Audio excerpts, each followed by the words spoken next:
Dans ma dernière vidéo, on a vu qu'une BL ou une correction prenait du temps. Aujourd'hui, on va voir ensemble pourquoi c'est si cher et vous comprendrez assez rapidement que, bien évidemment, les deux sont liés. Bonjour, je suis Merima, autrice indépendante et correctrice professionnelle, et sur cette chaîne, je réponds aux questions qu'on me pose le plus souvent sur mes prestations. C'est parti!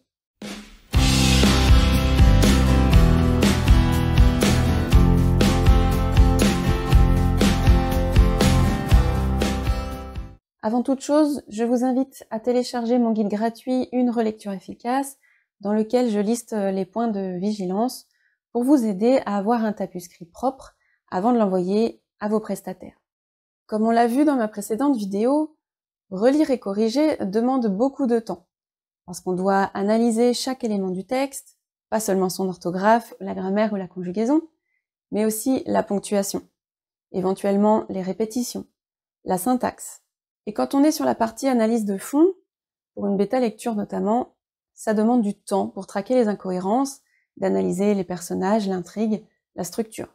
Pour rappel, on n'est pas payé à l'heure, ce serait juste impossible si c'était le cas, personne n'aurait les moyens de faire appel à nous, vu le temps qu'on y passe.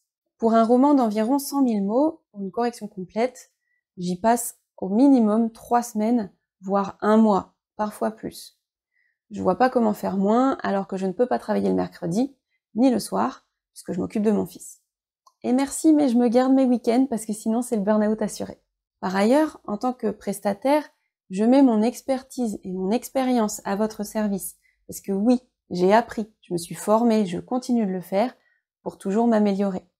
On verra ça un peu plus tard dans la vidéo. C'est une raison de plus qui explique le tarif d'une correction par exemple. En tant qu'indépendant, nous devons payer des cotisations comme n'importe qui. Sauf qu'elles sont différentes de celles qu'on retrouve sur les fiches de paye d'un salarié. C'est tout à fait normal. Je rentrerai pas dans le détail de qui paye quoi et pourquoi, c'est pas le but de cette vidéo. Et d'autres maîtrisent largement mieux le sujet que moi. Pour résumer, pour de la prestation de service, je paye à l'URSSAF actuellement 23,1% de mon chiffre d'affaires, puisqu'ils ont augmenté leurs tarifs depuis juillet 2024. Ils prévoient une nouvelle augmentation au 1er janvier 2025 et de nouveau en 2026 pour arriver à 26,1%. Autant vous dire que les prestataires ne sont pas prêts de revoir leurs tarifs à la baisse.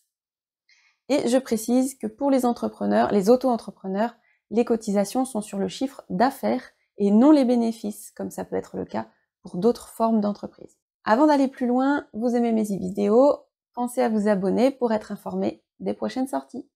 Comme je le disais un peu plus tôt dans la vidéo, en tant que prestataire, nous mettons notre expérience et notre expertise au sujet des personnes qui font appel à nous.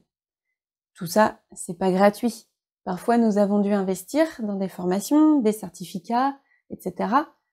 Nous ressortons avec des connaissances et un diplôme, le cas échéant, et c'est normal que notre tarif prenne cela en compte. C'est ce qui nous différencie des personnes qui ne sont pas formées. Alors attention, il n'est pas question de dénigrer les autodidactes et les bénévoles. La différence est qu'un bénévole va faire ça pour le plaisir, parce qu'il ou elle veut dépanner sur son temps libre, retenez bien, temps libre, et c'est tout à son honneur. Mais c'est pas la même chose, c'est pas le même résultat qu'avec une personne dont c'est le métier de tous les jours et qui est payée pour. Vous n'attendez pas la même chose d'un bénévole ou d'un prestataire professionnel. Pour résumer, on l'a vu précédemment, chaque prestation nous demande du temps, et comme le dit l'adage, le temps, c'est de l'argent. Plus votre tapuscrit est long, plus il y a de travail dessus, plus on va y passer du temps, et donc, vous avez compris l'idée. Dans nos tarifs, nous sommes obligés de prendre en compte les cotisations qu'on va ensuite devoir payer à l'URSSAF, sinon on n'aurait plus le droit d'exercer.